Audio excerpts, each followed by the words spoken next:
DK అరుణపై TRS నేతలు fire అయ్యారు. రాజీనామా ఎలా చేయాలో టీఆర్ఎస్ ను అడిగినా చెప్పేవాళ్లమన్నారు ఎంపీ సుమన్. ఆమె చేసిన రాజీనామా చూస్తుంటేనే గద్వాల జిల్లా కావడం కంటే ఎమ్మెల్యే పదవి ముఖ్యమని తేలిపోయిందన్నారు. అరుణ చేసిన రాజీనామా ఫార్మేట్ చూస్తే స్పీకర్ చెత్తబుట్టలు వేస్తారన్నారు ఎంపీ వినోద్. అరుణ గారు స్ట్రైట్ గా రాజీనామా చేయలేదండి. ఒక శాసనసభ్యుడు కానీ ఒక పార్లమెంట్ సభ్యుడు రాజీనామా చేస్తే 3 లైన్లు ఉండాలి. అది షెడ్యూల్ చూపించారు. దాని ప్రకారంగా రాజీనామా చేస్తే రాజీనామా అనాలి. కండిషనల్ రాజీనామాను రాజీనామా అనకూడదు. మీరు రాజీనామా అనొద్దు. దాన్ని రాజీనామా అంటే జస్ట్ 2 లైన్లు ఉంటుంది అన్నట్టు, దాన్ని రాజీనామా అంటారు. నేను ఇందుకోసం రాజీనామా చేస్తున్నట్టే స్పీకర్ తీసి చెత్తపుట్లేస్తాడు. అర్థమైందా అండి? చెల్లదు అది.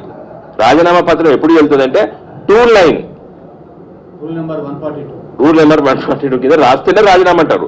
నేను రాజీనామా చేసి అప్పుడు తెలంగాణ కోసం రాజీనామా చేశారు కాంగ్రెస్ వాళ్ళు, తెలుగుదేశం వాళ్ళు. అవి రాజీనామా పత్రాలు కాదని అప్పుడే చెప్పినాం. మేము రాజీనామా చేయాలంటే ఇంకా మేము చేసినాం. నేను చేసిన రాజీనామా యాజ్ ఎంపీ, హనుమకొండ ఎంపీగా రాజీనామా చేసిన. That was accepted with in 48 hours లోపల. మేము తెల్లారి మళ్ళీ పోటీ చేసాం, మళ్ళీ గెలిచాం. అది రాజీనామా అంటారు. నిజంగా కూడా జిల్లా కోసం పోరాటం చేసేటటువంటి పద్ధతుల్లో ఆమె ఎన్నడూ కూడా పోలే. ఆమె ఎన్నడూ కూడా ఆ రకంగా ఆమె ప్రవర్తించలే. పక్కకున్నటువంటి వాళ్ళని కూడా కనీసం ఎన్నడూ కలుపుకొని పోలే. ఆమెతో ఎవరు కూడా కలిసి రాలే. ఇవాళ ఆమె చేసినటువంటి రాజీనామాలు ఎట్లా చేయాలో టీఆర్ఎస్ వాళ్ళని అడిగితే చెప్తారు కదా. రాజీనామా ఫార్మేట్ ఇటు రాజీనామాలు చేసి ఉన్నటువంటి పార్టీ కదా. ఆనాడు ఇదే కాంగ్రెస్ వాళ్ళు మమ్మల్ని ఎందుకు తిట్టిర్రు?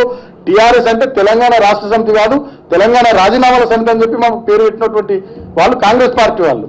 ఇవాళ ఆమె కేవలం వార్తాపత్రికల్లో కనబడడం కోసం, టీవీల్లో కనబడడం కోసం, ఏదో హైప్ పెంచుకోవడం కోసం చేసినటువంటి డ్రామా తప్పితే